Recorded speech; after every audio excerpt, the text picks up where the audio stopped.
Yo, halo. Kali ini saya mau bahas tablet Android merek lokal dan populer. Sampai sekarang masih ada nih seri terbarunya. Tapi yang ini seri kakaknya sih, dengan harga yang murah dan memori yang besar.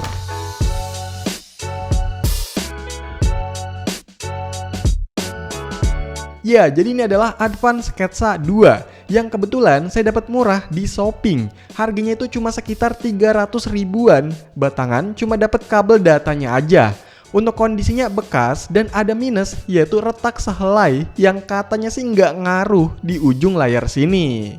By the way, tablet ini tuh orientasinya landscape ya, jadi posisi bawaannya miring kayak gini.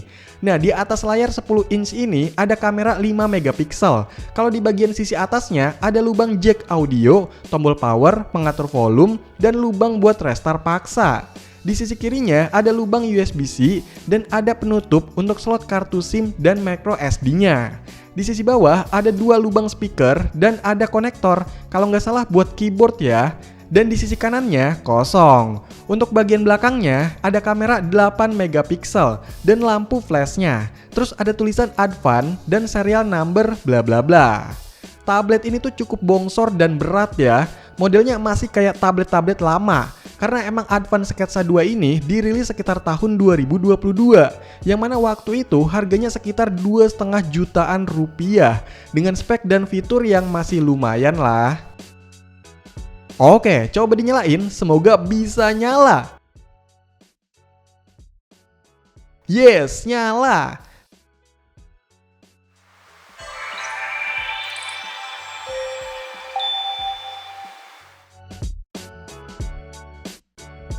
Dan inilah tampilan awal dari Advance Sketsa 2.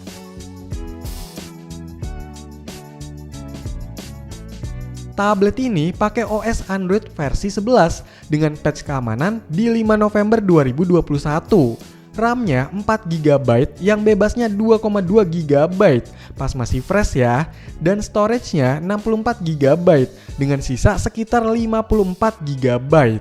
Untuk chipsetnya pakai Uni SoC T310, quad-core 2 GHz, GPU-nya PowerVR ROG GR8300, layarnya IPS 10 inch, jaringannya 4G, baterainya 6000 mAh, dan kameranya 8 megapiksel. Nah, untuk hasil kameranya kayak gini nih.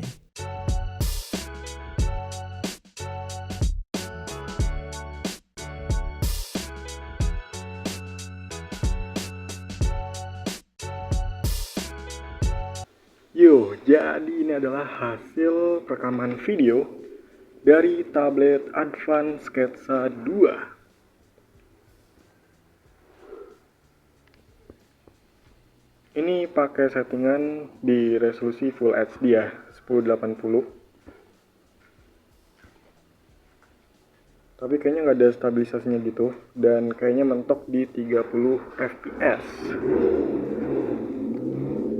Menurut kalian gimana nih untuk hasil rekaman video? Let's zoom.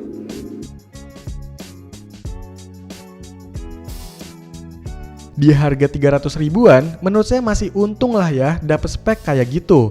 Dan kondisinya pun untuk pemakaian sebenarnya masih normal, dengan performa yang bisa dibilang cukup oke lah. Skor Antutu V11 bisa dapat di 260 ribuan nih.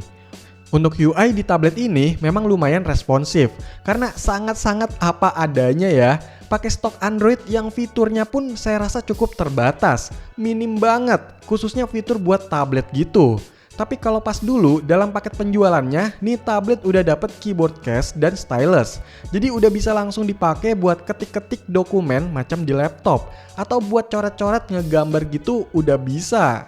Sayangnya untuk layar di tablet ini menurut saya kurang karena kacanya reflektif banget, sudut pandang jadi agak terbatas dan dari resolusinya juga kurang. Terus untuk DRM-nya masih L3, jadi nonton Netflix mentok di 480p.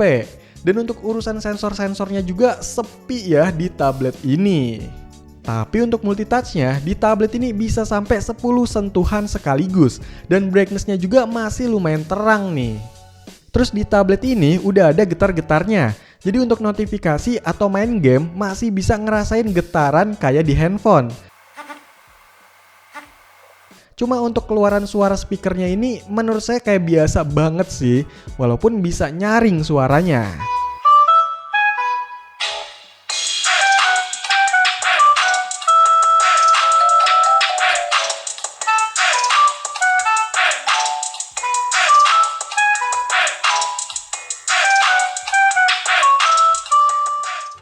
Ya balik lagi sih, dengan harga yang saya dapat tadi, semua kekurangannya itu masih bisa banget dimaklumi.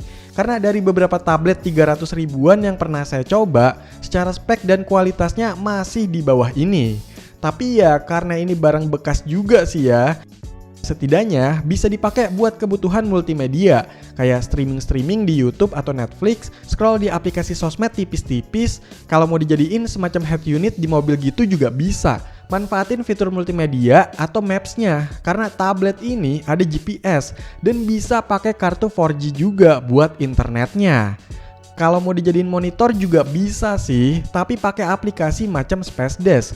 Gak bisa tuh colok langsung HDMI capture yang pakai aplikasi USB kamera gitu. Kayaknya emang chipset UniSoC itu nggak support ya. Kalau mau pakai tablet ini buat main-main game juga masih kuat sih sebenarnya. Sekelas Mobile Legends masih bisa dimainin, tapi bukan dengan settingan yang tinggi ya.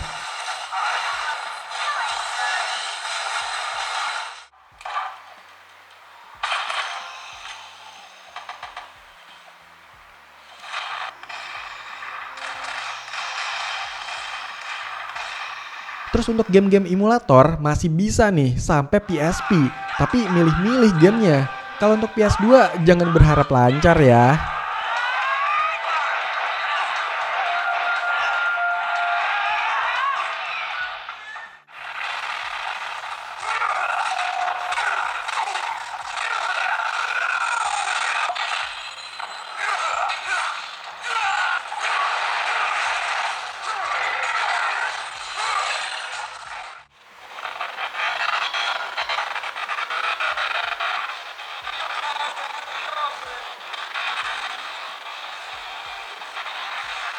Untuk baterainya, tablet ini masih cukup awet dengan kondisi bekas sekalipun.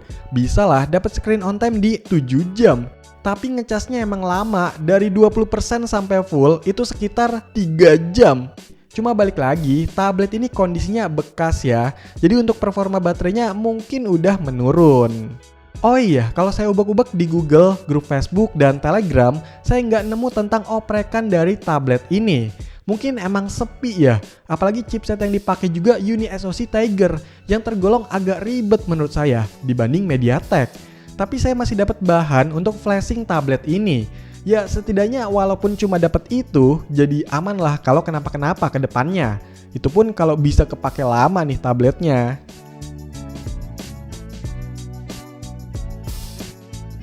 Ya kesimpulannya 300 ribuan masih oke dapat barang ini. Secara minusnya emang nggak terlalu pengaruh ya, karena tablet ini masih bisa dipakai dengan normal.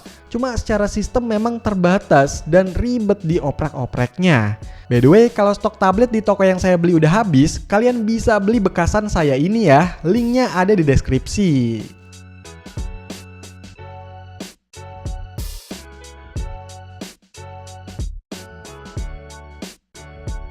Oke, jadi itulah tablet lokal dengan layar besar tapi harganya mengecil, cuma 300 ribuan, yaitu Advance Sketsa 2. Silahkan dikomentarin, like, share, dan subscribe channel ini. Terima kasih.